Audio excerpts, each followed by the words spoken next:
மல்லிகா. வாங்கம்மா. என்ன மல்லிகா பண்ணிட்டு இருக்க? நைட்டுக்கு எல்லாருக்கும் சாப்பாடு வேணும்லம்மா, அதனால பண்ணிட்டு இருக்கேன். அப்படியா? நைட்டு என்ன பண்ணலான்னு இருக்க? பெரியம்மா எல்லாருக்கும் வெஜிடபிள் பிரியாணி பண்ண சொன்னாங்க, அதான் பண்ணிட்டு இருக்கேன். அப்புறம் நீங்க சாயந்தரம் எல்லாரும் கோயிலுக்கு போறீங்கன்னு சொன்னாங்க. ஆமா, நம்ம ஊர்ல இருக்கிற கோயிலே லெட்டர் கொடுத்துட்டு அப்படியே பெரியவங்க யாராவது 2 பேரை கல்யாணத்துக்கு கூப்பிட்டுட்டு வரணும். ஆபீஸ்ல இருந்து எல்லாரும் வந்துட்டாங்களா? ஆமா, ஐயா 2 பேரும் வந்துட்டாங்க.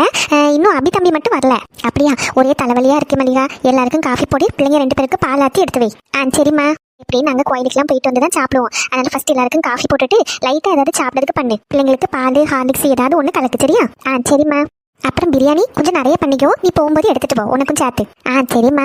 அப்புறம் கேட்கணும்னு நினைச்சு மல்லிகா, உனக்காண்டி சாரி எடுத்துருந்தோம்ல, நல்லா இருக்கா? அத்தை தான் செலக்ட் பண்ணாங்க. ஆமா, ரொம்ப நல்லா இருக்கு. எனக்கு ரொம்ப சந்தோஷமாயிட்டு. என் அவளுக்கு நல்லா பிடிச்சி. அப்படியா? கூட ஒரு சுடிதார் எடுக்கணும்னு நினைச்சேன். அன்னைக்கு சாரி மட்டும் தானே எடுத்தோம். அம்மா இதுவே போதும். நீங்க எனக்கு மட்டும் எடுத்த சாரியே ரொம்ப காஸ்ட்லியா இருந்துச்சு, அதுவே எனக்கு போதுமா, இன்னும் வேற எதுவுமே வேண்டாம். மல்லிகா, சாரி கல்யாணத்துக்கு கொடுக்கறதுக்கு உன் அவளுக்கு ரிசப்ஷனுக்கு போடுறதுக்கு ட்ரெஸ் வேண்டாமா? எல்லாரும் நல்ல அழகழகா ட்ரெஸ் எல்லாம் போடுவாங்க. நான் அவளுக்கு ஒரு சுடிதாரு இல்லைன்னா லெஹங்கா மாதிரி ஏதாவது எடுத்து தரட்டா? அதெல்லாம் ஒன்றும் வேண்டாமா. அட இருக்கட்டு, நான் இனி கடையில் போய் எடுக்கணும்னா எனக்கு வந்து டைமே இருக்காது. இன்னும் ஒரு வாரத்துக்குள்ள எல்லாரையும் கல்யாணத்துக்குலாம் கூப்பிடணும்னா நாளைக்கு இருந்து கல்யாணம் கூப்பிட ஆரம்பிச்சிட வேண்டியதான். அதனால நாங்கள் யாரும் வீட்டிலேயே இருக்க மாட்டோம். நான் உனக்கு பைசா தந்திருக்கேன், நீ போய் எடு. சரியா? அப்புறம் உங்க 2 பேருக்கு சாரி எடுத்ததுக்கு அத்தை தான் பைசா கொடுத்தாவ. நான் உனக்கு எடுத்து தரேன்டாமா. 2 பேருக்கு எடுத்து தரணும்னு ஆசைதான். சரி, இன்னும் விசேஷங்கள் எல்லாம் வரும்ல, அப்போ உனக்கு 2-3 சேலை எக்ஸ்ட்ரா எடுத்து தரேன். இப்போதைக்கு நான் பைசா மட்டும் தரேன். நீ என்ன எடுக்கிறியோ அவளுக்கு பிடிச்ச மாதிரி எடுத்து கொடு. சரியா? ரொம்ப தேங்க்ஸ்மா. நான் என்னைக்கு இதை மறக்க மாட்டேன். இன்னைக்கு தான் நான் பெரியம்மா கிட்ட சொன்னேன். நான் எவ்வளவோ வீட்டில் வேலைக்கு போயிருக்கேன், ஆனால் எந்த வீட்லையுமே அவங்க குடும்பத்தில் ஒருத்தங்களா என்ன நினைச்சதே கிடையாது. நீங்க உங்களுக்குலாம் எடுக்க மாதிரி காஸ்ட்லியான புடவை எனக்கு, என் மவளுக்கு எல்லாருக்கும் எடுத்து வந்திருக்கீங்க. கேட்கவே எனக்கு ரொம்ப சந்தோஷமா இருக்குமா. சரி சரி, நான் எடுத்து தரேன்னு சொன்னது யாருக்கும் சொல்லலாம். சரியா? சரிம்மா. சரி, டக்குன்னு எல்லாருக்கும் காஃபி போட்டு எடுத்துட்டு வா. சரிம்மா. நான் எவ்வளவு கொடுத்து வச்சவன், யாருக்கும் இந்த மாதிரி அமையவே அமையாது. வேலைக்கு போற இடத்துல அவங்க குடும்பத்துல ஒருத்தங்களா யாருமே நினைக்க மாட்டவ. இதுக்காக வச்சு இவங்களுக்காண்டி நம்ம உயிரையே கொடுக்கலாம். அக்கா. அனுமா, என்ன எல்லாரும் ஜாலியா கோயிலுக்குலாம் போயிட்டு வந்தாச்சா? இன்னைக்கு நீங்க கிச்சன்ல என் கூட இல்லையா? எனக்கு ஒரே போர் அடிச்சிருச்சு. அதுக்கு தான் வந்ததுமே உங்களை பார்த்துட்டு போலான்னு வந்தேன். கோயிலுக்கு போன விஷயம் எல்லாம் நல்லபடியா முடிஞ்சிச்சாமா? ஆமா, கோயிலுக்கு போய் பொங்கல் வச்சு பூஜை பண்ணி நல்லா ஜாலியா இருந்துச்சு. நீங்களும் வந்திருந்தா ஜாலியா இருந்திருக்கும். ஆனா என்ன பண்ணதுக்கு? ஆமா, பெரியம்மாவும் பெரியப்பாவும் வீட்டுல இருக்கும்போது நான் எப்படி வர முடியும்? சரி, என்ன சமையல் வேலை நடக்கும்? ஆமா, பெரியம்மா நைட்டுக்கு எல்லாருக்கும் வெஜிடபிள் பிரியாணி பண்ண சொன்னாங்க, அதான் பண்ணிட்டு இருக்கேன். அக்கா, ஏதாவது ஹெல்ப் வேணுமா? இல்லம்மா, இப்ப எல்லாருக்கும் டீ காஃபி பால் எல்லாம் கேட்டிருக்காங்க. திருப்பி வீட்டுக்கிட்ட உள்ள கோயில்ல லெட்டர் கொடுக்க போறாங்களாமே. ஆமா, இன்னைக்கு நல்ல நாள் இருக்குல்ல, அதனால சாயந்தரம் போல கோயிலுக்கு போயிட்டு லெட்டர் எல்லாம் கொடுத்துட்டு யாராவது 2 பேரை கூப்பிட்டு வரணும் அப்படின்னு சொன்னாங்க. 2 பேரை கல்யாணத்துக்கு அழைச்சிட்டோம்னா நாளைக்குல இருந்து நம்ம ஊர்ல எல்லாரையும் கூப்பிட ஆரம்பிக்க வேண்டியதான். உங்க வீட்டுக்கும் வருவோம். இது எங்க வீட்டுக்கா? என்ன கூப்பிடலனாலும் அகிர் தம்பி கல்யாணத்துக்கு நான் தான் முன்னாடி நிற்பேன். நீங்க என்ன கூப்பிடதா சொல்லி 3வது மனுஷனா ஆக்கிடாதீங்க. முறைன்னு ஒண்ணு இருக்குல்ல, கண்டிப்பா வீட்டுல இருந்து யாராச்சும் வருவாங்க. சரிம்மா, அப்புறம் உங்க இஷ்டம். சரிக்கா, பசங்க 2 பேருக்கும் பால் ஆத்தி நான் எடுத்துட்டு போறேன். நீங்க எல்லாருக்கும் டீ காஃபி போடுங்க. அப்புறம் அகிலுக்கு கிரீன் டீ போடுங்க, அதான் தெரியுமே தம்பி டீ குடிக்க மாட்டாங்கன்னு. சரிக்கா, பால் ஃப்ரிட்ஜில் இருக்கா? ஆமாம்மா, நானே ஆத்தி தரட்டா? வேண்டாம், நானே ஆத்தி எடுத்துட்டு போறேன். நீங்க மத்த எல்லாருக்கும் போடுங்க.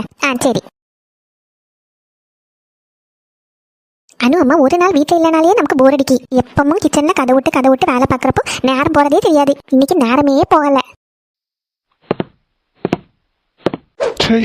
என்ன லைஃபோ, என்ன நினைச்சா எனக்கே அருவருப்பா இருக்கு. யூஎஸ்ல இருந்து எதுக்கு இங்க வரைக்கும் வந்தேன்னு எனக்கு தெரியல. பேசாம அங்கேயே இருந்திருக்கலாம். இப்ப வீட்டுல இருக்கிறவங்களோட சந்தோஷத்தை பார்க்கணுமா இல்ல என்னோட லைஃபை பார்க்கணுமானே எனக்கு தெரியல. வீட்டுல இருக்கிறவங்க சந்தோஷமா இருக்கணும்னா என் லைஃபையே நான் தொலைக்க வேண்டியதா இருக்கு. பிடிக்காத பொண்ணை கல்யாணம் பண்ணி என்ன பண்ண போறனோ எனக்கு தெரியல. எனக்கு மட்டும் எதுக்கு இப்படி எல்லாம் நடக்குது? எல்லாரும் சந்தோஷமா தானே இருக்காங்க. ஐயோ, இந்த இந்துவா தான் இருக்கும். கண்டிப்பா அவ தான் கால் பண்றான். இது யாரு? புது நம்பரா இருக்கு. ஹலோ. ஐயோ, போனை பிக் பண்ணிட்டாங்களே.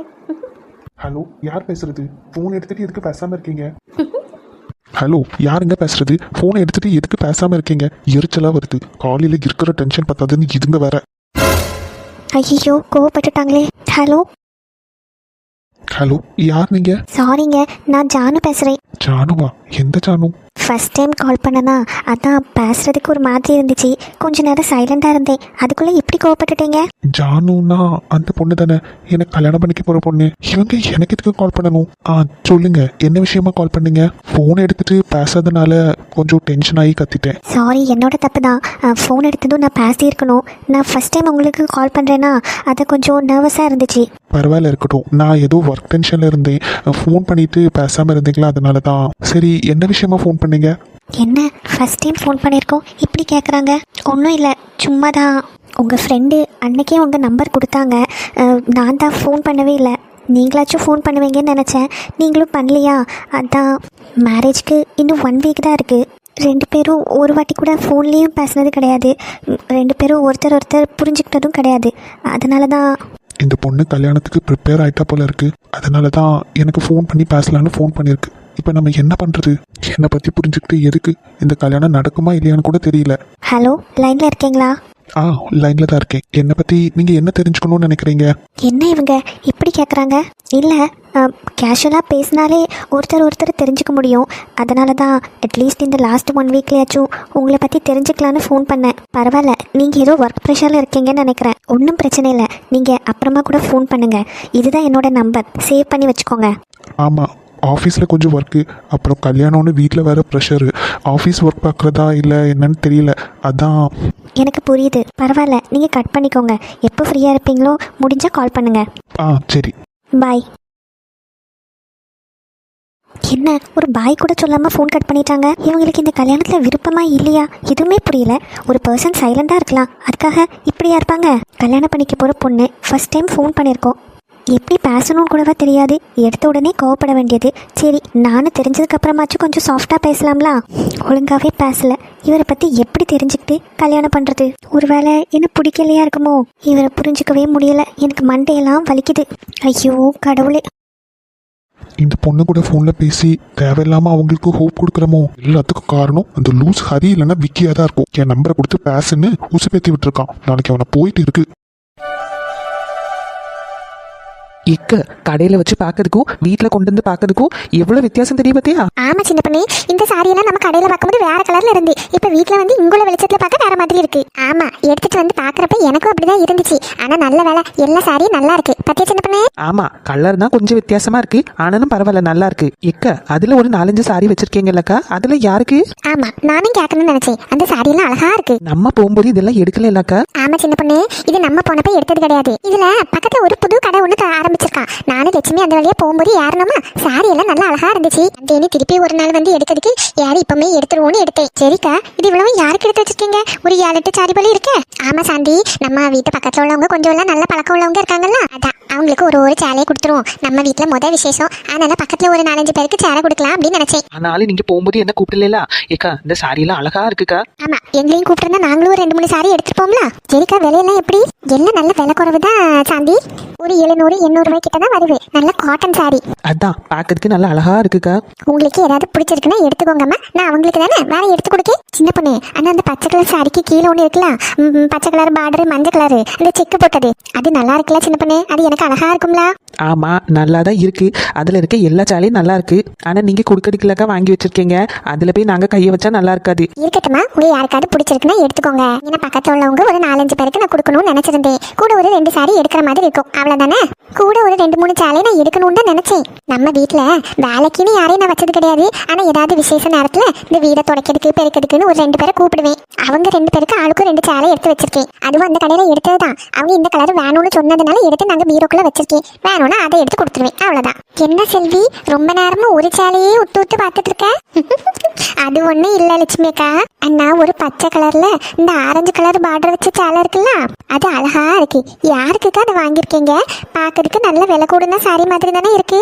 அது என் தங்கச்சி லதாளுக்கு வாங்கினேன். இன்னும் கொண்டு போய் கொடுக்கறதுக்கு நேரம் கூடல. நான் அவகிட்டயே சொல்லிட்டு இருக்கேன், ஒரு நாள் இங்க வந்துட்டு போட்டி சேலையெல்லாம் எடுத்து வச்சிருக்கேன், பார்த்து உனக்கு எது வேணுமோ எடு அப்படின்ட்டு. இந்த சேலையை அவ தான் செலக்ட் பண்ணி வச்சா.